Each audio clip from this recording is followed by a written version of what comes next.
Baik, shalom. Apa kabar? Ya, ya, puji Tuhan. Tuhan Yesus baik, amin. Ya, coba bilang sama orang di samping kiri Anda, Yesus baik sama saya. Amin. Ya, orang harus tahu kalau Tuhan Yesus kita itu baik. Dan Dia senantiasa tolong kita, berkati kita. Kita percaya juga bahwa ya karena berkatnya kita katakan Tuhan Yesus baik, kita juga boleh bersama-sama memuliakan Tuhan pada hari ini. Dan ini minggu terakhir di bulan Maret ya. Dan minggu depan kita sudah masuk di awal April. Tentu kita bersyukur karena sedemikian cepat rasanya waktu berlalu. Dan kita sudah ada di bulan di mengakhiri Maret dan akan masuk di April, di mana kita akan merayakan Paskah. Tentu sebuah kebaikan yang kita boleh rasakan di dalam kehidupan kita. Ya, pada pagi ini kita akan belajar firman Tuhan tentang relevansi orang yang lemah lembut. Sama-sama dengan saya, relevansi orang yang lemah lembut. Ya. Mari kita baca firman Tuhan di dalam Matius 5 ayat 5. Mungkin ada yang sudah hafal ayat ini, sepanjang bulan ini kita ayat ini ya. Kita baca sama-sama 2, 3.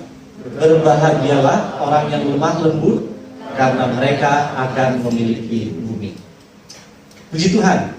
Kalau kita melihat ayat ini, memang banyak sudah disampaikan minggu ini, bahkan minggu lalu juga Pendeta Stephen Lee menyampaikan bagaimana memiliki bumi ya. Ini banyak sekali arti dan makna terkandung di dalamnya. Saya bahwa kita renungkan kebenaran firman Tuhan ya. Saya mau sampaikan bahwa memang kali ini juga saya bicara tentang berbahagia ya. Tentang pengajaran Tuhan Yesus berbahagia selama dalam pelayanan maksud saya. Saya gali tentang hal ini. Ternyata banyak sekali kebenaran yang bisa kita petik ya. Dan menariknya karena bicara tentang apa yang Tuhan Yesus sampaikan ini mengandung makna yang sangat dalam. Kalau kita pelajari, mungkin hari ini berbeda rasanya kita baca firman Tuhan, kita diberkati. Bisa jadi minggu depan waktu kita baca ayat itu lagi, ada kebenaran yang baru. Jadi makanya firman Tuhan katakan bahwa kebenaran itu selalu baru setiap hari bagi kita. Sehingga seharusnya lah kita terus belajar firman Tuhan. Nah, bicara tentang relevansi dalam KBBI, ya, Kamus Besar Bahasa Indonesia, yang sudah tahu ini tentang hubungan atau kaitan atau keterkaitan gitu ya, satu dengan yang lain. Artinya bahwa kalau kita bicara tentang relevansi tadi, ini bicara hubungan atau keterkaitan antara orang yang lemah lembut dalam menghadapi kehidupan di saat ini. Makanya kita perlu belajar firman Tuhan ini, karena kita tahu bahwa bicara tentang firman Tuhan, kita akan kenakan di konteks sekarang. Apa sih makna dari firman Tuhan itu? Relevan dah untuk kita hari ini, gitu ya. Makanya kita mau katakan, kita mau lihat relevansinya untuk kita, orang yang lemah lembut itu seperti apa. Itu yang akan kita pelajari. Nah, dalam minggu ini, ya, orang yang lemah lembut. Itu bayutannya. Ya, ini yang pertama bahwa orang yang lemah lembut yang kita pelajari bahwa mereka yang tenang tunduk kepada Allah. Ini yang pertama waktu kita pelajari. Lalu bicara orang yang lemah lembut, mereka yang mengikuti firman Tuhan dan petunjuknya, itu dikatakan orang yang lemah lembut. Lalu orang yang lemah lembut juga mentaati rancangannya. Orang yang lemah lembut terhadap semua orang. Ini dalam Titus 3 ayat 2 ya. Ini Titus 3 ayat 2. Wah, ini tulisannya berubah ya. Dijelaskan di situ tentang bagaimana orang yang lemah lembut. Kemudian orang yang lemah lembut juga mampu menanggung hasutan, nanggung hasutan tanpa terbakar kemarahan. Ini bicara orang yang lemah lembut. Lalu orang yang lemah lembut juga dikatakan menghadapi segala sesuatu dengan tenang. Orang yang lemah lembut menunjukkan rasa tidak senang jika itu ada alasan ya. Jika dia tidak senang, dia akan tunjukkan kemarahannya dan sebagainya gitu ya. Tetapi itu ada alasan. Lalu ini juga menjaga sikap yang tidak pantas. Artinya kalau dia bersikap juga sesuatu yang tidak pantas harus dia jaga. Itu orang yang lemah lembut. Orang yang lemah lembut juga dikatakan mereka yang tetap berkepala dingin ketika orang lain terbakar emosi. Ini orang yang lemah lembut. Lalu orang yang lemah lembut juga sabar menguasai jiwa mereka sendiri saat nyaris tidak punya apapun. Ini orang yang lemah lembut. Lalu orang yang lemah lembut, ya ini yang memang lebih ini, mampu mengendalikan diri. Orang yang lemah lembut. Dan kalau kita lihat bahwa dari sekian banyak arti dari kata lemah lembut, di mana kita yang hari ini kekurangan kita? Memang kalau dikasih sebuah penelitian, Pasti kita katakan, oh saya kurangnya di sini, menghadapi segala sesuatu dengan tidak tenang. Yang seharusnya kita menghadapinya dengan tenang, karena kita keburu panik, bilang orang. Nah, mungkin ada di antara sini yang kita rasa bahwa ya saya belum merasa menjadi orang yang lemah lembut. Tetapi firman Tuhan katakan bahwa kita harus menjadi orang yang lemah lembut. Artinya kita harus berupaya. Makanya saya mau katakan bahwa firman Tuhan kaya kebenaran. Dan waktu kita mau menggalinya lebih dalam, kita akan menemukan banyak hal.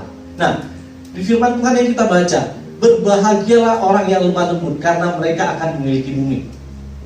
Kalau minggu lalu Bapak Ibu Saudara pelajari, ya Pak Pendeta Stephen Lee sudah sampaikan ini juga, itu bicara tentang memiliki bumi. Ya. Memiliki bumi ini, ya, berubah tulisannya. Ya ini dia. Memiliki bumi adalah bahasa figuratif atau bahasa kiasan yang artinya mereka akan diberkati oleh Tuhan. Artinya bicara tentang berbahagialah orang yang lemah lembut karena mereka akan memiliki bumi. Artinya bahwa mereka akan diberkati oleh Tuhan. Bahasa memiliki bumi itu sebenarnya bahasa kiasan. Mereka akan memiliki negeri waktu Tuhan berjanji kepada Abraham akan memberkati dia dan keturunannya. Itu juga bahasa kiasan. Artinya mereka akan mendapat berkat dari Tuhan. Dan buktinya ya dikatakan bahwa mereka masuk ke tanah perjanjian, masuk tanah Kanaan pada waktu ya terjadi sebuah kebenaran yang dijelaskan tentang bagaimana berkat itu. Mereka akan memiliki tanah, lahan dan sebagainya, itu bahasa figuratif. Sehingga kita lihat bahwa bahasa ini menjelaskan bahwa orang yang memiliki bumi, orang yang lemah lembut, artinya orang itu pasti diberkati oleh Tuhan.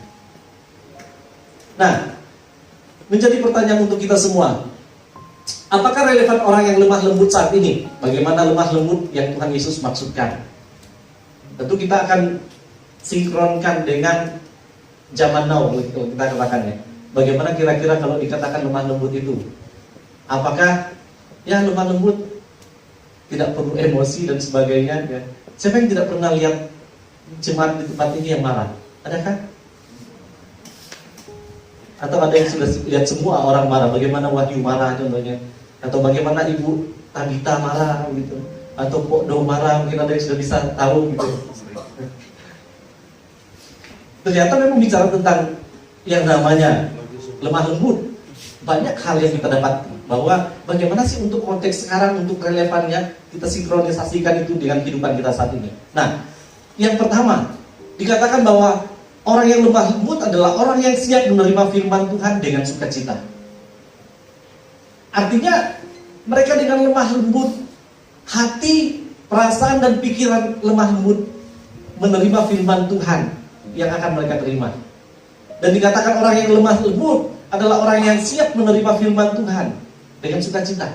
Artinya sebuah kesukaan tersendiri waktu menerima firman Tuhan. Kenapa? Karena bicara firman Tuhan, dia terkadang ya kita katakan bahwa menusuk sampai ke dalam dan sumsum tulang kita. Sehingga banyak yang katakan, aduh, kalau firman Tuhan ini seperti ini, kayaknya saya sudah tidak terlalu ini dengan ibadah. Ya, saya sempat ingat sekali waktu kami dalam satu pelayanan di satu tempat, itu bicara tentang hari kiamat. Akhirnya ada anggota jemaat yang tidak pernah ibadah, lalu waktu pelayanan pastoral kami ke sana lalu tanya dia, kenapa tidak pernah ibadah selama ini? Lalu dia katakan apa? Aduh Pak Gembala, aduh maaf aja kami tidak pernah datang ibadah sudah minggu-minggu ini dan bulan ini. Karena bicara tentang hari kiamat, dia bilang. Kenapa? Kalau hari kiamat Pak, kayaknya tidak tenang rasanya saya berpikir. Karena saya dalam pekerjaan saya, dalam keluarga saya pikir kalau kiamat berarti cepat sudah nanti. Sia-sialah yang saya buat, katanya gitu. Saya bilang Pak, itu disampaikan supaya kita memahami dan memilah. Kira-kira kita bisa introspeksi diri kita yang mana kita harus lakukan, yang mana yang kurang, yang mana yang lebih, dan yang mana yang harus kita lakukan. Ya memang saya katakan bahwa ini Bapak ini perwakilan dari jemaat juga. Ada yang katakan bahwa firman Tuhan yang ini yang saya mau terima loh. Kalau yang ini kayaknya kurang terlalu. Tapi bicara tentang orang yang lemah lembut adalah orang yang selalu siap menerima firman Tuhan dengan sukacita. Kenapa? Karena firman Tuhan ini dijelaskan bahwa dia sangat tajam. Dan di dalam Ibrani, ya Yakobus 6. Ya, ini dia. Sebab itu buanglah segala sesuatu yang kotor dan kejahatan yang begitu banyak itu, dan terimalah dengan lemah lembut firman yang tertanam di dalam hatimu, yang berkuasa menyelamatkan jiwa. Ini kata lemah lembut. Artinya orang itu memang siap selalu bersuka cita untuk menerima firman Tuhan. Sesuatu yang kotor dan kejahatan yang begitu banyak itu dan diterimalah dengan lemah lembut firman yang tertanam di dalam hati. Berarti kita senantiasa dengan lemah lembut menerima firman itu, karena sudah dijelaskan dalam firman Tuhan juga. Bagaimana kita harus menerima firman Tuhan? Memang bicara tentang firman Tuhan, seperti yang saya katakan bahwa orang yang siap menerima firman Tuhan dengan sukacita adalah orang yang lemah lembut. Ini bicara tentang firman Tuhan seperti pedang bermata dua. Ibrani 4 ayat yang ke-12. Bisa dibacanya ya. Dia katakan bahwa firman Tuhan itu lebih tajam dari pedang bermata dua. Dan memang firman Tuhan sangat dalam sekali. Bahkan dikatakan sampai sumsum dan tulang-tulang pun firman Tuhan itu menusuk kita. Dan memang kalau firman Tuhan berarti firman Tuhan itu mau mendidik kita. Dia mau mengajarkan kita, dan dia mau membentuk kita. Makanya waktu Tuhan Yesus berpesan kepada para murid sebelum dia naik, ajarlah mereka melakukan segala sesuatu yang telah kuperintahkan kepadamu. Artinya memang Tuhan Yesus sudah berharap bahwa firman Tuhan ini akan selalu diajarkan kepada kita. Sehingga bicara tentang orang yang lemah lembut, orang yang selalu siap untuk menerima firman Tuhan. Memang ada yang katakan, ayat ini cocok buat saya. Lalu nanti ayat ini cocok buat saya. Lalu terjadi sebuah persoalan. Akhirnya apa yang dikatakan? Ya, firman Tuhan itu hanya cocok untuk kamu saja. Kalau untuk saya tidak. Sebenarnya firman Tuhan segala sisi cocok untuk kita. Memang ada yang sering menghambat orang untuk merenungkan firman Tuhan. Siapa dia? Orang yang membawa firman Tuhan. Dalam pelayanan saya juga banyak menemukan hal ini, bahwa orang lebih identik kalau punya masalah dengan oknum, kita katakan hamba Tuhan itu, lalu hamba Tuhan maju ke depan dan sampaikan firman Tuhan, dan firman Tuhan itu benar kena bagi dia, dan dia katakan apa? Nah, dia mulai menyinggung saya. Nah, dia ungkit-ungkit masalah kami nih. Saya mau katakan bahwa kebenaran firman Tuhan tidak pernah kita katakan untuk kita bawa supaya membela diri kita. Tetapi justru kebenaran firman Tuhan ini yang akan mengintrospeksi kita dan menusuk kita, sehingga seharusnya kita mau bisa menyampaikan kebenaran firman Tuhan. Apa yang firman Tuhan ingin sampaikan? Memang kalau kita katakan bahwa kalau ada masalah atau persoalan, lebih baik cepat selesaikan itu. Jangan berlama-lama, karena akan berdampak tidak baik. Dalam pelayanan saya juga pernah hadapi bahwa ada hamba Tuhan, kita katakan oknum, dua hamba Tuhan yang memang ajar firman Tuhannya luar biasa di depan, tapi praktek hidupnya itu yang kurang bisa diteladani. Makanya kalau kita katakan dia sampaikan firman Tuhan, kita dengarlah firman Tuhan dan pilih yang mana yang akan kita simpan. Kalau firman Tuhan itu menegur kita, kita harus menerimanya dengan sukacita. Kalau firman Tuhan itu akan mengubah hidup kita, kita harus menerimanya dengan lapang dada. Karena kita tahu kebenaran firman Tuhan berbicara, dan kebenaran firman Tuhan itu meneguhkan kita untuk menuntun langkah kita. Nah, itu yang berikutnya, bahwa kalau kita dikatakan orang yang lemah lembut adalah orang yang menerima firman Tuhan dengan sukacita, bukan hanya mendengar saja, tetapi ini juga bicara tentang tindakan yang akan kita ambil setelah kita mendengar firman Tuhan itu. Tindakan yang akan kita ambil waktu kita menerima firman Tuhan. Artinya bukan saja kita mendengar firman Tuhan, tetapi perlu juga kita praktekkan itu di dalam kehidupan kita. Dan memang itulah yang Tuhan Yesus inginkan, kita mempraktekkan firman Tuhan itu. Makanya dikatakan berbahagialah orang yang lemah lembut, mereka yang sudah dengar firman Tuhan. Karena pada waktu itu konteksnya Tuhan Yesus berkhotbah di depan para murid, orang yang sudah percaya kepada dia, di atas bukit. Sehingga dikatakan bahwa berbahagia orang yang lemah lembut, karena mereka akan memiliki bumi. Berbahagia mereka yang juga melakukan firman Tuhan, melakukan firman Tuhan dengan setia, karena mereka pasti akan diberkati oleh Tuhan. Dan saya percaya bahwa kita juga akan diberkati oleh Tuhan waktu kita melakukan firman Tuhan dalam kehidupan. Ini juga orang yang lemah lembut, orang yang siap menerima firman Tuhan, merasa diri tidak ada apa-apanya tanpa Tuhan. Artinya dia hanya berharap kebenaran firman Tuhan yang menuntun dia, mengarahkan dia.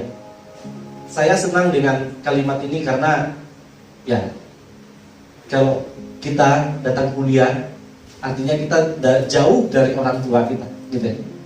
Mungkin mereka yang datang kuliah di Samarinda, mahasiswa dan mahasiswa. Waktu kita jauh dari orang tua kita, tidak ada orang yang menasehati kita lagi seperti kita bersama dengan orang tua kita di rumah. Artinya waktu kita di rumah, kita pulang jam 10 malam, kita sudah ditelepon. Atau jam 12 malam kita sudah ditelepon. Tedo, kamu di mana? Kenapa belum pulang? Akan dicari. Tapi nanti waktu kita sudah pergi pisah dari mereka, kita datang ke Samarinda, datang kuliah, datang bekerja, kita sudah tidak seperti itu lagi. Memang kita sudah tidak kecil seperti anak kecil yang kemarin yang ada di rumah. Tetapi ingat bahwa waktu mereka jauh, mereka juga terus mendoakan kita dan mengharapkan kita melakukan yang terbaik. Sehingga dalam menjalani hidup ini, kita harus senantiasa mengambil kebenaran firman Tuhan yang menjadi tuntunan hidup kita.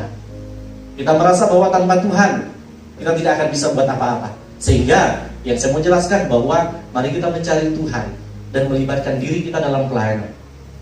Karena di situ juga pastinya orang tua kita akan senang waktu kita aktif dalam kegiatan di gereja, dalam pelayanan. Memang kita harus pilih juga ya. Ada yang terlalu sibuk juga di gereja sampai dikatakan setiap hari. Saya pernah ya dapat orang tua yang sampaikan hal ini, setiap hari datang ke gereja. Datang apa ke gereja? Katanya ada latihan tamborin, latihan musik, wah setiap hari.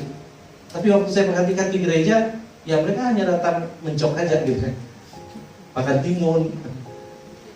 Mereka datang duduk-duduk. Ya. Wah, saya bilang memang ini salah konsep juga. Tapi laporan sama orang tua, ada kesibukan kegiatan di gereja. Nah, lihat kebenaran firman Tuhan ini bahwa orang yang senantiasa lemah lembut, dikatakan orang yang selalu siap menerima firman Tuhan. Firman Tuhan akan kita terima dengan baik dalam jalan hidup kita. Nah, yang kedua, orang yang lemah lembut adalah orang yang dapat mempraktekkan kasih dalam kehidupan. Ini dia, yang dapat mempraktekkan kasih dalam kehidupan. Memang mempraktekkan kasih dalam kehidupan ini satu hal yang kita katakan harus kita lakukan dalam hidup kita. Sebagai ayah, sebagai ibu, sebagai orang tua, sebagai anak-anak, kita harus mempraktekkan kasih itu dalam kehidupan kita. Dan di dalam 1 Petrus 3 ayat 15-16 firman Tuhan berkata demikian. Tetapi kuduskanlah Kristus di dalam hatimu sebagai Tuhan, dan siap sedialah pada segala waktu untuk memberi pertanggungjawab kepada tiap-tiap orang yang meminta pertanggungjawab dari kamu tentang pengharapan yang ada padamu. Tetapi haruslah dengan lemah lembut dan hormat, dan dengan hati nurani yang murni, supaya mereka yang memfitnah kamu karena hidupmu yang saleh dalam Kristus menjadi malu karena fitnah mereka. Ya, ini bisa tentang kita harus lemah lembut. Artinya bahwa orang yang lemah lembut, orang yang mau mempraktikkan kasih dalam kehidupannya. Walaupun kita dengar orang bicara hal yang tidak baik bagi kita, gitu ya. Kita dengar orang macam-macam terhadap kita. Tapi sebagai anak Tuhan, firman Tuhan ajarkan untuk kita terus mempraktikkan kasih, mengasihi mereka. Dan di sini dijelaskan bahwa kita harus senantiasa melihat akan kebaikan Tuhan dan terus melakukan firman Tuhan itu. Biarlah mereka yang memfitnah melihat hidup kita, karena mereka tidak bisa menolak kasih yang kita berikan. Orang mungkin bisa menolak waktu kita katakan, mau percaya Tuhan Yesus enggak? Orang bisa katakan tidak. Tapi coba saja kita lakukan kasih, mengasihi mereka. Kita memberikan, ya, istilahnya membantu mereka di tengah kekurangan mereka. Mereka tidak akan menolak. Justru mereka akan merasa, wah ada orang baik seperti ini ya. Ada orang yang membantu saya ya. Itu kenapa? Karena kasih yang kita praktekkan. Memang bicara tentang kasih ya. Orang yang dikatakan orang lemah lembut dapat mempraktekkan kasih. Ini bicara tentang praktekkan kasih dalam kehidupan keluarga kita. Meminta kasih Kristus tinggal di dalam hati kita, hingga kita dapat melakukannya. Mengasihi suami, istri, dan anak-anak kita. Memang kasih tidak gampang. Banyak persoalan yang kita hadapi. Ya. Dan firman Tuhan katakan bahwa orang yang lemah lembut, orang yang dapat praktekkan kasih, membalas kejahatan dengan kebaikan kasih yang tulus. Kita harus memberikan kasih yang tulus kepada orang. Walaupun orang buat jahat terhadap kita, tapi kita mengasihi mereka. Dan itulah yang firman Tuhan katakan, membalas kejahatan dengan kasih. Dunia katakan bahwa kalau orang sudah buat seperti itu bagi kita, kita juga lakukan. Kita juga bisa balas. Tapi anak Tuhan diajarkan untuk membalas kasih. Itulah orang yang lemah lembut. Berat ya? Kita terkadang merasa bahwa tunggu istri saya mengasihi saya dulu, baru saya mengasihi. Tunggu suami saya mengasihi saya dulu, baru saya mengasihi. Tapi firman Tuhan katakan tetap praktekkan kasih. Saya ingin bersaksi tentang pelayanan saya juga dalam satu pelayanan di sebuah gereja. Ada seorang ibu yang datang minta doakan suaminya, karena suaminya ini pemabuk, terus hidupnya mewah karena ya dia kerja di perusahaan. Singkat cerita, ibu ini katakan bahwa saya sudah habis cara untuk ya suami saya, bagaimana supaya dia datang ke gereja padahal dia juga orang Kristen. Saya hanya katakan kepada dia, ibu tidak bisa sampaikan firman Tuhan kepada dia. Dia katakan sudah. Lalu apa yang menjadi kendala? Dia katakan begini, suami saya waktu saya sampaikan firman Tuhan, dia katakan apa kepada saya? Dia katakan, wah kamu sudah mirip-mirip gembala di gereja. Kayaknya sudah kamu cocok, mungkin minggu depan bisa buat jadwal untuk kamu khotbah di gereja, katanya gitu. Akhirnya istri ini pusing dengan persoalan itu. Saya hanya katakan kepada ibu begini, jangan pernah membalas apa yang suami sudah lakukan. Yang ibu harus lakukan adalah mengasihi dia dan mendoakan dia.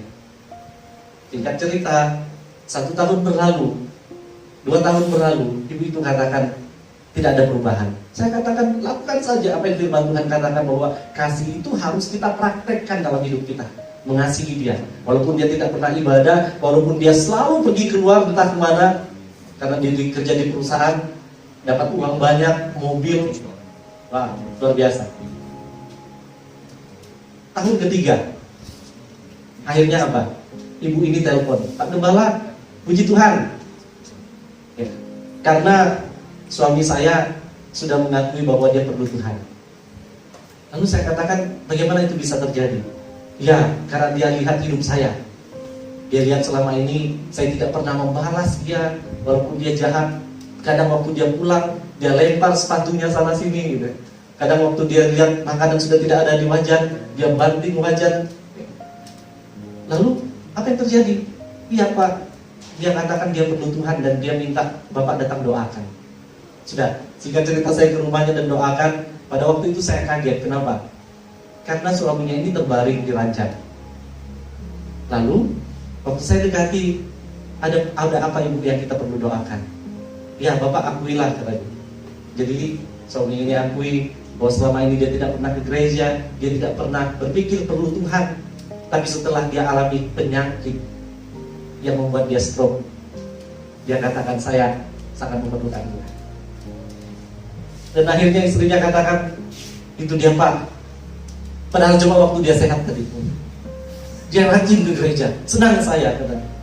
Ini dia sudah sakit, baru dia perlu Pak Gembala datang ke rumah katanya. Saya katakan bahwa memang hal seperti ini ya, siapapun dia bisa terjadi. Tetapi yang waktu kita praktekkan kasih itu, kasih ini yang akan mengubahkan diri kita atau mengubahkan orang yang menerima kasih dari kita. Sehingga jangan kita pernah berhenti mengasihi, karena memang ini firman Tuhan untuk kita. Mengampuni orang yang bersalah memang berat. Ketika orang berbuat salah terhadap kita tidak bisa mengampuni. Suami kita berbuat salah, istri kita berbuat salah, orang tua kita berbuat salah, anak kita berbuat salah, tidak gampang. Tapi firman Tuhan katakan mengasihi. Orang yang lemah lembut adalah orang yang dapat mempraktekkan kasih itu dalam hidupnya. Dan ini yang menarik, Tuhan Yesus berbicara kepada para murid. Dia katakan begini, Tuhan Yesus berkata, "Pikulah kuk yang kupasang dan belajarlah kepadaku, karena aku lemah lembut dan rendah hati, dan jiwamu akan mendapat ketenangan. Ternyata Tuhan Yesus sendiri sudah mempraktekkan yang namanya lemah lembut itu. Makanya bicara tentang lemah lembut, kita harus pandang pada Tuhan Yesus. Dia sudah mengajarkan lemah lembut itu. Memang tidak gampang, tetapi kita harus melakukannya. Karena tidak ada sesuatu yang tidak mungkin waktu Tuhan bersama dengan kita. Amin. Tuhan akan tolong kita. Makanya kenapa bicara tentang lemah lembut itu satu hal yang sangat relevan untuk kita hari ini. Karena memang benar bahwa Tuhan Yesus sendiri juga sudah mempraktekkan kata lemah lembut ini. Bukan berarti kita tidak boleh marah. Kita boleh marah, tetapi ada alasan untuk kita marah. Dan jangan sampai firman Tuhan katakan matahari terbenam sebelum padam amarahmu. Artinya, waktu kita mengambil keputusan untuk marah, kita harus bisa mengontrol diri, mengasihi dan mengampuni saat kita marah. Ini memang berat, tapi ini kebenaran firman Tuhan. Sehingga yang menjadi refleksi untuk kita pada saat ini.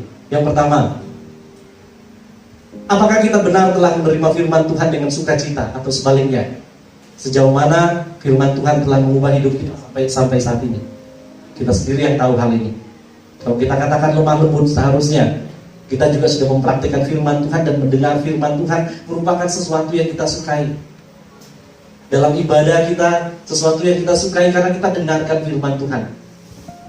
Dan firman Tuhan itu bukan untuk, ya kita katakan bukan untuk gembala, tetapi untuk diri kita masing-masing. Karena kita akan bertanggungjawabkan setiap hidup kita pada waktunya Tuhan.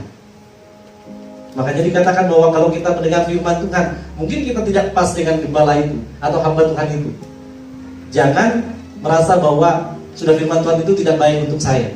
Tapi mari kita pilih yang baik untuk kita. Kalau ada masalah seperti itu, kita selesaikan dengan baik. Sehingga tidak ada dusta di antara kita.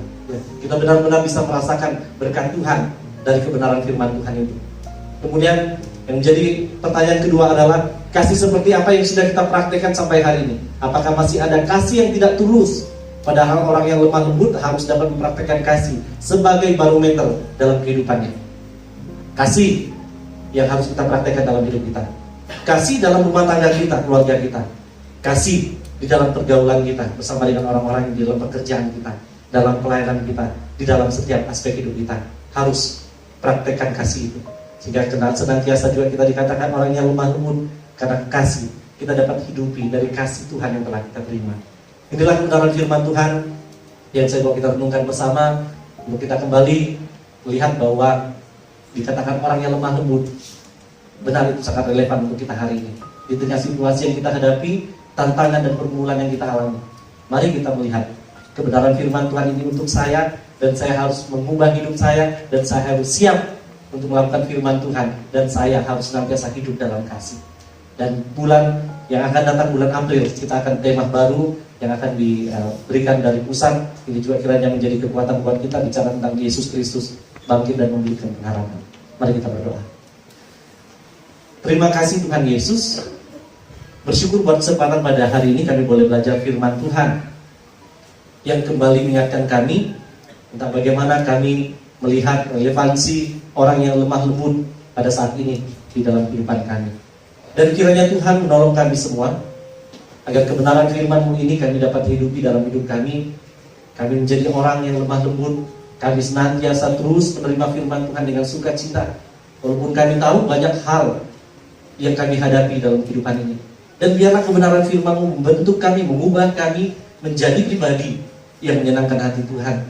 Dan kami minta kiranya Tuhan juga akan tolong kami semua agar kami dapat mempraktekkan kasih itu dalam kehidupan kami, dalam rumah tangga kami, dalam pekerjaan pelayanan kami. Mungkin hari ini kami sedang dalam pergumulan bersama dengan suami, dengan istri, dengan anak, dengan orang tua kami, atau dalam pekerjaan kami. Kiranya Tuhan tolong kami semua agar kami senantiasa diberikan kekuatan hikmat oleh Tuhan dapat mempraktekkan kasih itu di dalam kehidupan kami. Terima kasih Tuhan Yesus, Hamba sudah berhenti menjelaskan firman-Mu ini. Namun biarlah Roh Kudus-Mu yang akan menjelaskan dengan lebih detail pada setiap pribadi kami dapat mengaplikasikan kebenaran firman-Mu ini dalam hidup kami. Ini doa kami Tuhan, ucapan syukur kami buat kebenaran firman Tuhan. Di dalam nama Tuhan Yesus kami berdoa, haleluya, amin.